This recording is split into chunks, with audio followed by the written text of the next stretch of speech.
भगवान भगवान को सारा काम होते थे। लेकिन आज गाय नहीं है। आज भंडारे चलते कहाँ हैं, लोग पुजारी खा जाते हैं। भगवान के कोई हार चढ़ाता है, नकली हार चढ़ा देते हैं भगवान को, और असली को पुजारी रख लेता है। तो मंदिरों में ये सब चल रहा है, पाप तो हो रहा है। कलयुग है ना, तो कलयुग के अंदर ये पाप तो होगा, लेकिन ये बहुत गलत है। इन लोगों को आज का ये जीवन तो अच्छा लगता है कि हमारे पास पैसा आ गया, सोना आ गया, हमने मंदिर में चोरी करके अच्छा अपने आप को अपना मेंटेन कर लिया। लेकिन ये मेंटेन नहीं किया है, ये पाप का घड़ा तो फूटेगा, और ये सबका ही फूटता है। चोरी करने वाले का भी फूटता है, डकैती करने वाले का भी फूटता है। इनकी लोगों की बददुआ, आज जितने करोड़ों लोगों की दुआ लगी थी मंदिर बनाने में, आज करोड़ों लोगों की बददुआ लग रही है इन पे। इतनी बददुआ को ये झेल नहीं पाएंगे, न इनका परिवार झेल पाएगा, न इनके महल और जो चौबारे उनकी बड़ी बड़ी गाड़ियां, ये भी नहीं झेल पाएंगी। गाड़ियां इनकी ऐसी बन जाएंगी, अब सोचिए खंडर नाचर मकान सावत खंडर जी बन कि जाएंगे, कैसे यहाँ उनको कोई पर चलाने वाला चंदों नहीं का होगा। बंदरबाट हो रहा था, गोबर में पैसे छिपाए गए, वॉशरूम में पैसे छिपाए गए। अब सोचिए कि ये वही लोग हैं जिनके ऊपर बड़ी जिम्मेदारी थी कि जिन लोगों ने चढ़ावा चढ़ाया है उनका वो चढ़ावा का जो इस्तेमाल है वो सही तरीके से होना चाहिए, लेकिन उन लोगों ने ही इसका गलत इस्तेमाल किया। अब सोचिए किस तरीके से दिमाग लगाए जा रहे थे यहाँ पर कि कैसे अब जो ये चंदा है अब उसकी चोरी करनी है, कैसे हेरा फेरी करनी है। इसकी प्लानिंग तो बहुत पहले से हो रही होगी ना। इसके बाद तो उन्होंने, अब सोचिए कितनी बड़ी सेंधमारी की गई है इस चंदे में। लेकिन मैं आपसे समझना चाहूंगी चंद्रमणि जी, अब आखिर कैसे सुनिश्चित हो, क्योंकि अब देखिए सीधे तौर पर अब भक्तों का जो भरोसा है वो खत्म होता हुआ जरूर नजर आएगा। अब कैसे भक्तों का भरोसा बढ़े, और जो ट्रस्ट होते हैं जिनकी एक बड़ी जिम्मेदारी होती है कि तमाम व्यवस्थाओं को देखा जाए, परखा जाए, पारदर्शिता बनी रहे, लेकिन अगर इसी में ही धांधली हो तो आखिर इस दिशा में क्या अब सख्ती आगे बरतनी होगी ताकि इस तरीके से दोबारा मामले निकलकर सामने ना आए। देखिए, एक चीज मैं आपको बता दूं, हाँ, सावधानी बरतने की जरूरत है। यद्यपि ऐसे कार्य पहले भी होते रहे, आगे भी होते रहेंगे, और ये हो रहे हैं। ये मैंने आपको पूर्व में भी बताया कि हर जगह हो रहे हैं, ऐसी बात नहीं है। बस ये है कोई खुल रहा है, कोई नहीं खुल रहा। और ये एक चीज और है, मौका जिसको मिल रहा है वो लूट रहा है, जिसको मौका नहीं मिल रहा है वो ईमानदार बना हुआ है। एक चीज मैं आपको बता दूं, यद्यपि पृथ्वी वीरों से खाली नहीं है, आज भी बहुत सारे ईमानदार लोग हैं, बहुत कुछ है, सब कुछ है। परंतु आप एक चीज ध्यान रखिए कि जहां भी कोई ट्रस्ट बन रहा है, क्या कोई पुजारी बन रहे हैं, जब आप दान कर रहे हैं तो आप उस ये चीज जरूर देखें कि वहां पे क्या स्थिति है, क्या वहां धार्मिक कार्य हो रहे हैं। मंदिर में केवल भगवान रखने से जो है धार्मिक कार्य नहीं हो जाते हैं।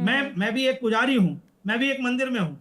मैं ये आपको ये बता रहा हूँ कि मंदिर में केवल जो है भगवान रखने से मंदिर की शोभा नहीं बढ़ती है। मंदिर के द्वारा आपके यहाँ धार्मिक कार्य क्या क्या हो रहे हैं, दान आप किस लिए देते हैं, केवल मंदिर बनाने के लिए दान नहीं दे रहे हैं।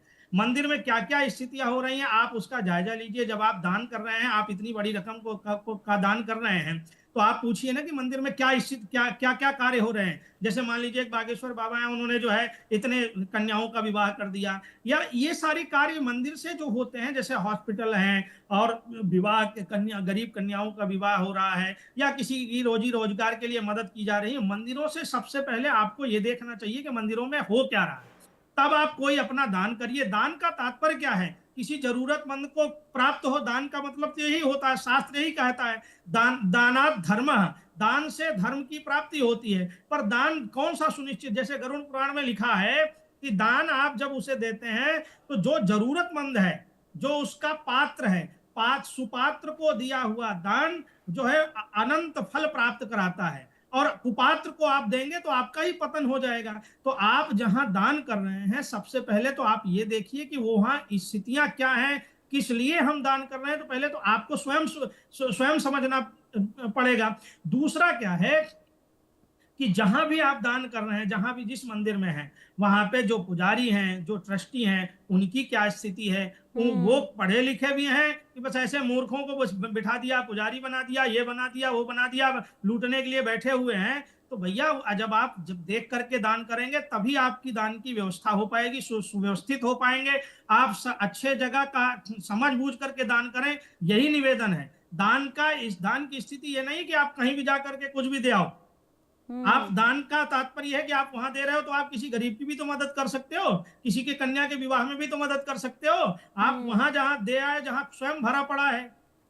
तो दान का तात्पर्य है आप दान देख करके करिए ना, कहाँ दान। और दूसरी बात यह है कि देखिए आज भी ऐसी बात नहीं है कि दान देने वालों की जनसंख्या कम हो जाएगी, कोई किसी की श्रद्धा कम होने वाली नहीं है। हाँ, अब ऐसे कुठाराघात तमाम होते रहे हैं, और आगे भी होते रहेंगे। इस वक्त पर जो आप बोल रही है, मैं इस पे मेरी भी सहमति होगी। आप अब लोगों को यहाँ पर सतर्क रहना होगा, लोगों को यहाँ पर कहीं ना कहीं संजीदगी दिखानी होगी। जैसा आपने कहा कि अगर आप ऐसे मंदिरों में दान दे रहे हैं जहां पर आपके दान का कोई भी सही तरीके से इस्तेमाल नहीं हो रहा है, दुरुपयोग हो रहा है, तो आपको ये सुनिश्चित करना होगा कि आप उन जगह पर दान कीजिए जहां पर वाकई में जरूरत है। आप उन लोगों तक मदद पहुंचाइए जिनको वाकई में मदद की जरूरत है। अब देखना यही होगा इस पूरे मामले को लेकर आखिर कार्रवाई क्या होती है, क्योंकि देखिए अब लगातार ये भी कहा जा रहा है कि बड़े लोगों को बचाने की कोशिश हो रही है। सही दिशा में जांच आगे बढ़ेगी या फिर नहीं बढ़ेगी, इस पर सबकी नजर है। बहुत शुक्रिया।